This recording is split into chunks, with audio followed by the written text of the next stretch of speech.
Where are you going, Holmes? Have you been invited somewhere? We have been invited, Watson. We have. Where to? To the Baker Street Irregulars' annual dinner. They sent us an invitation. It is on the table. A dinner?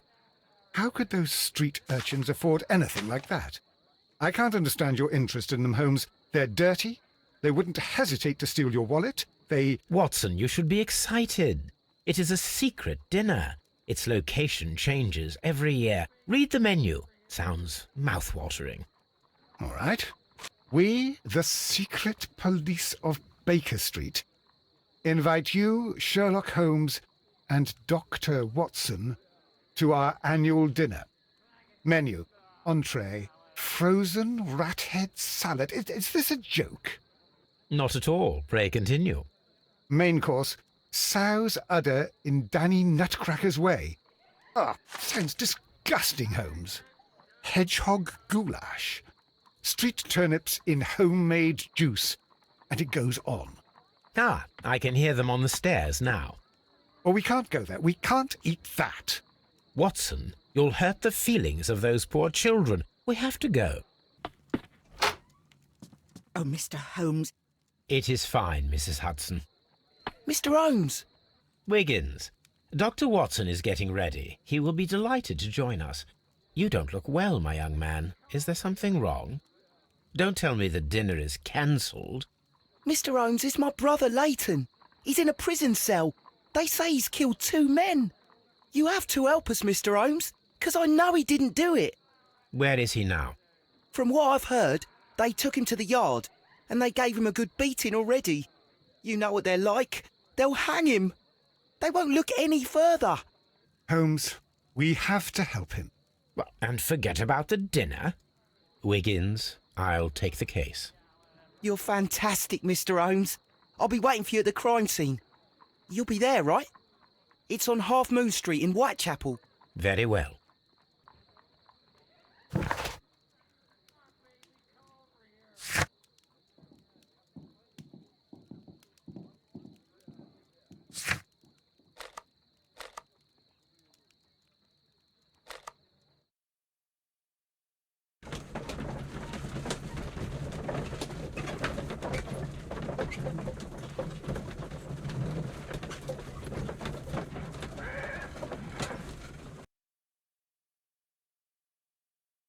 Mr. Holmes, whatever brings you here so late at night? I'm interested in the case of young Layton Chapman. He was arrested earlier this evening and accused of a double murder. I beg your pardon? That case is quite clear to the police. Or are there any new facts that we don't know about? Who knows, Inspector? Look, you are free to investigate, of course, Mr. Holmes. Chapman was arrested with a revolver in his possession, which you can find in the evidence room.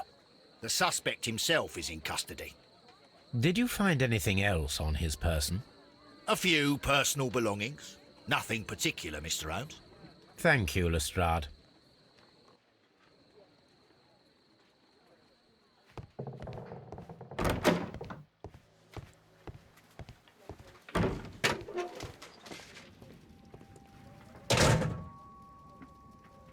So this is the gun that Layton was holding when he was caught by the police.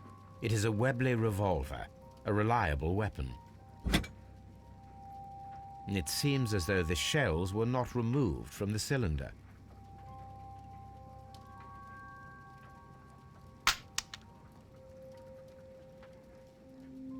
Two out of the 6 shells have been fired. There were 2 shots. These cigarettes are filled with cheap tobacco. Nothing interesting.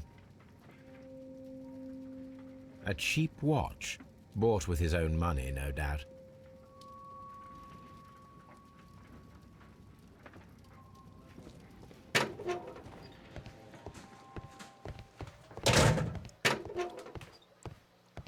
Please escort this suspect for interrogation. Good evening, Mr. Chapman. Who are you? I've got nothing to say. It's all a mistake. Calm down, Layton. I have come here to help you. to find out if you truly are innocent, as your younger brother Wiggins has told me. My brother? You know him? Then that means you're... Sherlock Holmes. Oh, blimey. All right, Mr. Holmes. I'll tell you everything.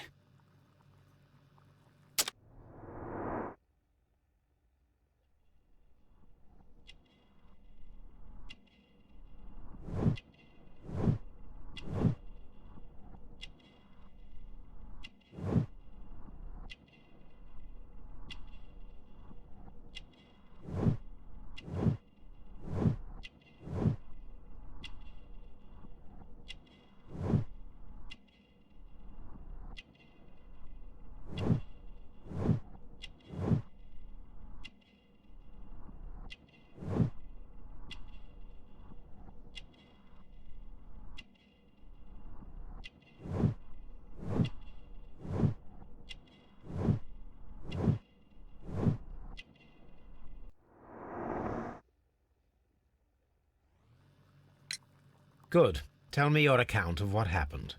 I left my work and I hurried up to see the fireworks in Whitechapel.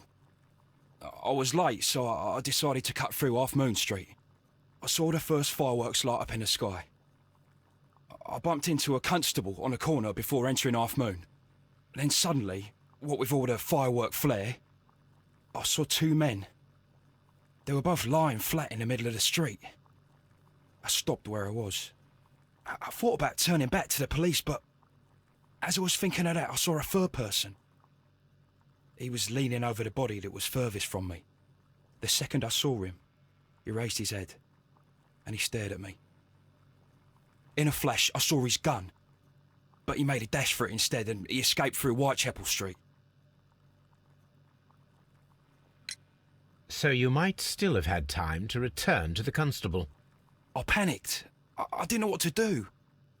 Anyway, I approached the bodies just to see if they were still alive. I saw that one had blood pumping out of his stomach. He was dying. It was horrible. The second one was already dead. He had a hole in his head. He was holding a gun in his hand, though. I took it, and then I followed the third man. Interesting. Pray, continue. I turned a corner, and I saw the man standing in the middle of the street. He seemed to be in some sort of panic. And then, Mr. Holmes, something strange happened. I told the police and they laughed at what I said, but I swear to you, my words are true. I started running towards him. But then I was blinded by a flash. It was so bright that I hardly saw anything for a good dozen seconds. But I kept running forward. As I arrived in Whitechapel, I heard a woman screaming. And then I was caught by the police. But there wasn't a trace of that man. Of course, then they found a gun and all that blood. I couldn't see the murderer escaping and all that mess. Perhaps I was still half-blinded at that moment. A thrilling account, my young man. Layton, are you able to describe the person whom you saw standing in Half Moon Street? Well, I wasn't able to see his face at all. It was too dark, and he was too far away. I could see his silhouette. And what about that? Nothing so special. He was wearing a jacket. He was quite average in size and his weight. I see. Was there anything else that struck you at the time? No. But perhaps... It's strange, but I can't remember the sound of his footsteps as he was running away. Perhaps it was because of the fireworks or the surprise of me seeing him. We shall see you soon, young man.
Please, gentlemen, leave the scene now. Oh, Mr. Holmes, is that you? Good evening, Constable... Constable Marrow. I was here with Inspector Aberline during the Ripper case, Mr. Holmes, back in '88. But then this is nothing like that case. With this one, we've got the murderer, the weapon, and the statements, which speak for themselves. Of course, Marrow. But you know that appearances can sometimes be deceiving. Who were the victims? The two men here, both shot. The stat fellow was Brian Vercotti, a well-known ruffian. The other, Kenneth Butler, a jeweller by trade. You spoke of statements. You have witnesses? Well, I was there, so I gave my own statement. And then there were two other witnesses who said they saw the killer Chapman. Mr. Turner, a gentleman who lives in that flat over there. And Polly Powell, a flower seller, who was over at the far side of the street. So, Constable Marrow, I should be delighted to hear your testimony. I was standing at the north side of Half Moon Street. That was the side that you came from.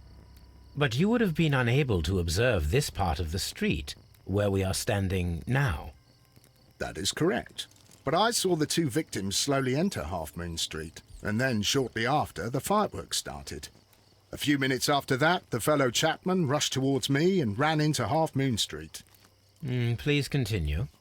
I didn't pay attention, but suddenly I heard a woman's cries and police whistles on the other side of Half Moon Street. I rushed over there and I saw the two dead bodies on the ground. When I reached Whitechapel Street, I saw Layton Chapman. He'd been caught by two police constables. Did you hear the shots? I didn't hear any shots. The fireworks were all over the sky. They were so loud I couldn't hear anything else. What were the fireworks in honor of, Constable? Well, today's Queen Victoria's birthday, Mr. Holmes. Ah, yes, I appear to have lost track of the days. It is May now, of course. Constable Marrow, what else caught your attention while you were running through Half Moon Street? I saw nothing but rats, and I took the time to light every corner with my lamp.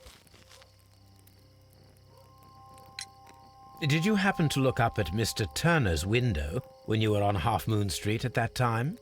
Yes, I saw that the window was open, but no one was there. It was dark in the room.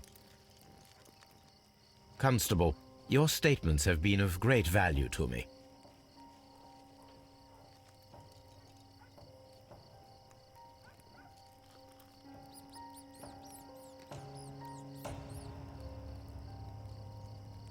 The bullet struck his head. This man didn't stand a chance.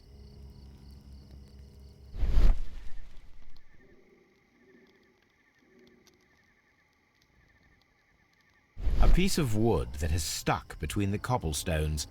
Let us take a closer look.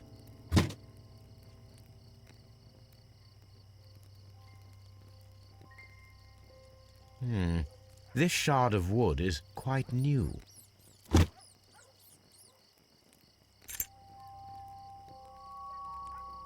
This is an ordinary key. I wonder what kind of door it opens.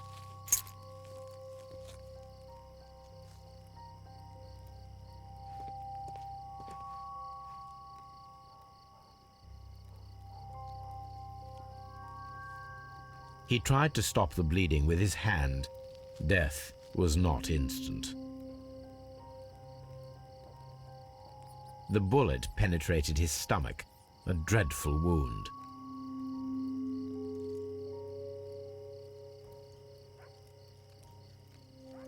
A tattoo from Westgate Prison. Vercotti must have done some time there.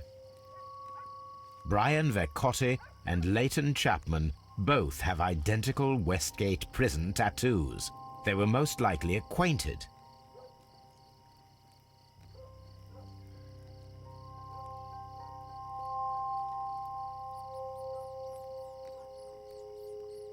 Brian Vercotti suffered greatly.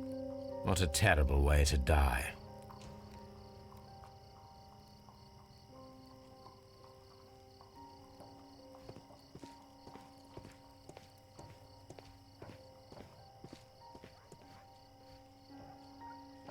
Good evening, Mr. Turner. I heard Constable Marrow reply to you as Mr. Holmes. Are you that detective, gentleman? I've heard of you. And, well, I know things about this evening. Excellent. Might we hear your story?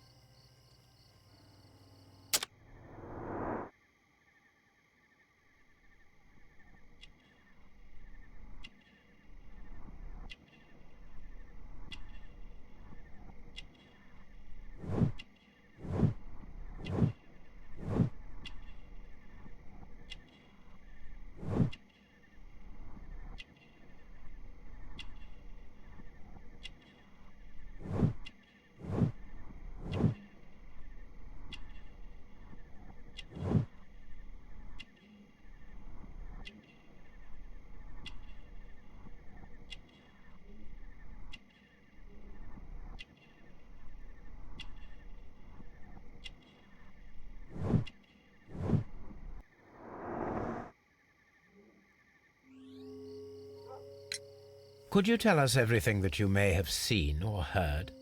I was already in bed when the fireworks started. A few moments after, I clearly heard 2 gunshots from outside. Please continue.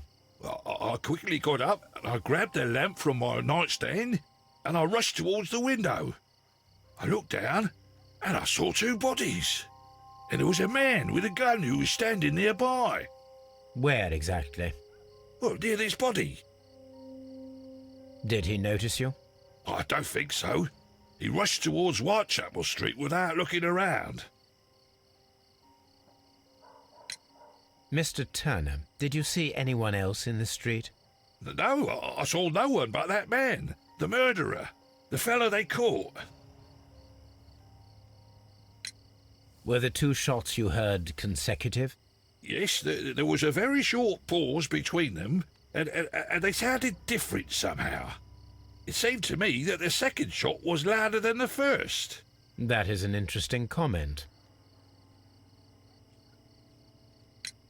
Mr. Turner, what were your actions after you stepped up to the window? I was afraid that the man with a gun might return, so I stayed close to the window till I saw the policeman coming in the Half Moon from Whitechapel. Then I walked out to tell them everything I saw. You have helped us a great deal, Mr. Turner.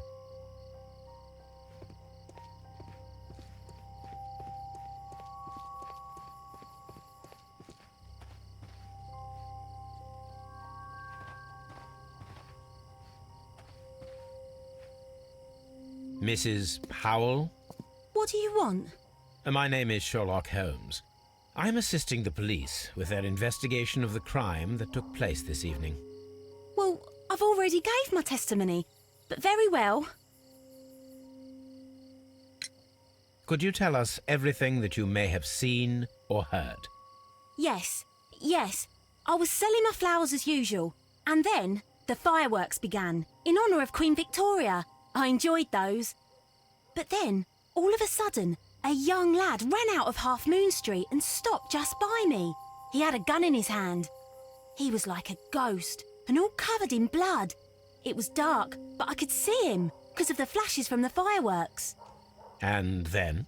I screamed as loud as I could. I knew that a policeman should be on duty in the vicinity. He had no time to escape. 2 constables got him. Then another constable came out from the very same street, and I heard him talking of a horrible murder. Mrs. Powell, did you hear the gunshots? I'm not sure. You know, what with the fireworks? Did you see anyone else leaving Half Moon Street, prior to or at the time of the crime? No, sir, I did not. Even with all the fireworks, I was very attentive, as I'm always on the lookout for customers. My thanks to you, Mrs. Powell.